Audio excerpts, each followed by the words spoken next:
Beliau adalah Hoegeng Imam Santoso. Lahir pada 14 Oktober 1921 di Pekalongan. Jabatan terakhir beliau adalah Kepala Kepolisian Republik Indonesia kelima. Jenderal Hoegeng adalah polisi yang sangat jujur dan berintegritas. Abdurrahman Wahid, mantan Presiden Indonesia, pernah memuji kejujuran Hoegeng, mengatakan bahwa hanya ada 3 polisi jujur di negara ini: polisi tidur, patung polisi, dan Hoegeng. Teladan Jenderal Hoegeng bukan hanya soal kejujuran dan anti korupsi.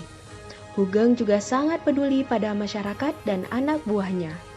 Saat sudah menjadi Kapolri dengan pangkat jenderal berbintang 4, Hoegeng masih turun tangan mengatur lalu lintas di perempatan. Hoegeng berpendapat seorang polisi adalah pelayan masyarakat. Dari mulai pangkat terendah sampai tertinggi, tugasnya adalah mengayomi masyarakat. Dalam posisi sosial demikian, maka seorang agen polisi sama saja dengan seorang jenderal. Karena prinsip itulah, Hoegeng tidak pernah merasa malu, turun tangan sendiri, mengambil alih tugas teknis seorang anggota polisi yang kebetulan sedang tidak ada atau tidak di tempat. Hoegeng terkenal sebagai polisi paling berani dan jujur di Indonesia oleh media dan masyarakat. Hoegeng hidup pada era di mana banyak pejabat pemerintah yang korupsi. Kapolri Hoegeng Imam Santoso pernah merasakan godaan suap. Beliau pernah dirayu seorang pengusaha cantik keturunan Makassar Tionghoa yang terlibat kasus penyelundupan. Sebagai perwira, Hoegeng hidup pas-pasan. Untuk itulah istri Hoegeng, Mary Roslani, membuka toko bunga. Toko bunga itu cukup laris dan terus berkembang. Namun, sehari sebelum Hoegeng akan dilantik menjadi Kepala Jawatan Imigrasi tahun 1960, Hoegeng meminta Mary menutup toko bunga tersebut. Tentu saja hal ini menjadi pertanyaan istrinya. Apa hubungannya dilantik menjadi Kepala Jawatan Imigrasi dengan menutup toko bunga? Nanti, semua orang yang berurusan dengan imigrasi akan memesan kembang pada toko kembang ibu. Dan ini tidak adil untuk toko-toko kembang lainnya. Jelas Hoegeng. Istri Hoegeng yang selalu mendukung suaminya untuk hidup jujur dan bersih, memahami maksud permintaan Hoegeng. Dia rela menutup toko bunga yang sudah maju dan besar itu. Bapak tak ingin orang-orang beli bunga di toko itu karena jabatan Bapak. Kesederhanaan Hoegeng juga terlihat ketika ia menolak mobil jenis Holden keluaran terbaru tahun 1965 yang diperuntukkan untuk keluarganya.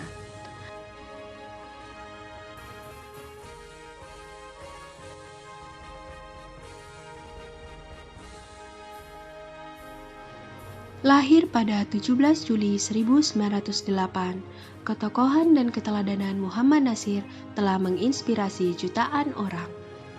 Pak Natsir. Begitu ia biasa dipanggil para murid, sahabat, dan pengagumnya. Bagai mata air keteladanan yang terus mengalirkan butiran-butiran hikmah. Atas jasa besarnya kepada negara, Pak Natsir dianugerahi gelar Pahlawan Nasional tahun 2008 oleh pemerintah Republik Indonesia. Perdagangan dan agama adalah dua hal yang begitu lekat dengan Muhammad Natsir.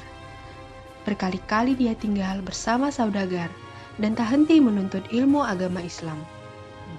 Salah satu kabinet yang pernah disahkan pada masa tersebut adalah Kabinet Natsir. Kabinet Natsir dipimpin oleh seorang Perdana Menteri bernama Muhammad Natsir. Keberhasilan Kabinet Natsir di bidang ekonomi ada Sumatra Plan yang mengubah ekonomi kolonial ke ekonomi nasional, menetapkan prinsip bebas aktif dalam kebijakan politik luar negeri Indonesia, Indonesia masuk PBB, berlangsungnya perundingan antara Indonesia Belanda untuk pertama kalinya mengenai Irian Barat. Seorang menteri yang juga tokoh ternama di dunia internasional mengenakan kemeja bertambal. Jika hal itu diungkapkan pada saat ini, mungkin tidak akan ada orang yang akan percaya. Namun, dulu sosok seperti itu nyata adanya. Dialah Muhammad Natsir, tokoh besar yang berkali-kali menjadi menteri dan sempat pula menjabat Perdana Menteri. George McTernan Kahin, guru besar Universitas Cornell, Amerika Serikat, sampai terhenyak kala bertemu Muhammad Nasir untuk kali pertama pada 1946. Ketika itu, Nasir adalah Menteri Penerangan Republik Indonesia. Ia memakai kemeja bertambalan, sesuatu yang belum pernah saya lihat di antara para pegawai pemerintah manapun. Terangkahin seperti tertulis dalam buku Nasir, 70 tahun kenang-kenangan kehidupan dan perjuangan. Belakangan, Kahin mengetahui bahwa Nasir hanya memiliki 2 setel kemeja kerja yang sudah tidak begitu bagus. Nasir tak malu menjahit kemejanya itu bila robek. Hal itu sampai membuat para pegawai Kementerian Penerangan mengumpulkan uang untuk membelikan Nasir baju agar terlihat seperti menteri sungguhan. Nasir memang lebih suka memenuhi kebutuhan hidup dengan perjuangannya sendiri. Bertahun-tahun, Nasir tak malu menumpang di pavilion rumah Prawoto Mangkusasmito. Dia pun sempat menumpang di rumah Haji Agus Salim. Baru pada 1946, pemerintah memberikan rumah dinas kepadanya.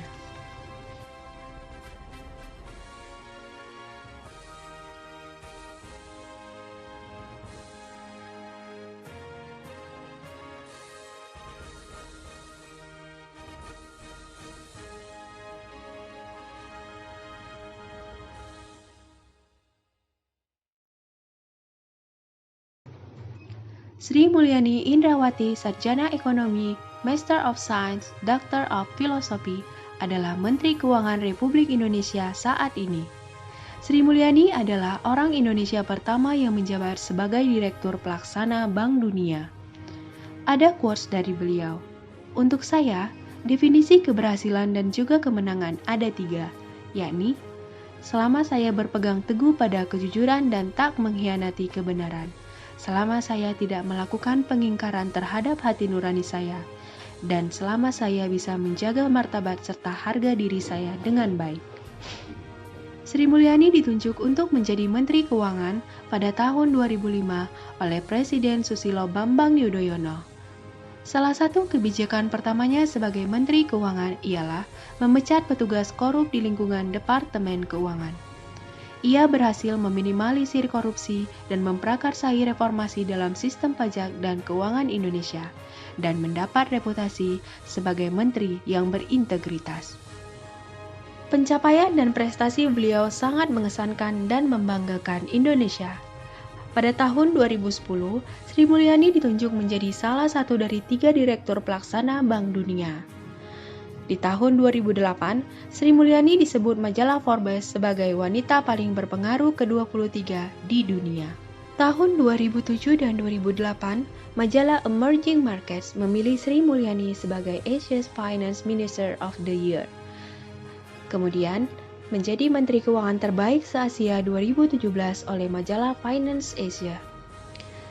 Di tahun 2018, dalam acara World Government Summit dinobatkan sebagai Menteri Terbaik di Dunia, Best Minister Award.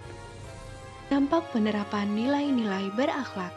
Pertama, akan menguatkan budaya kerja ASN yang profesional dalam melayani masyarakat. Kedua, ASN bisa mendobrak stigma negatif masyarakat terkait adanya praktik pungli untuk mempercepat proses layanan yang diberikan oleh instansi pemerintahan. Ketiga, ketika ASN terbiasa memberikan pelayanan yang baik dan sesuai prosedur, praktik korupsi akan terhindarkan.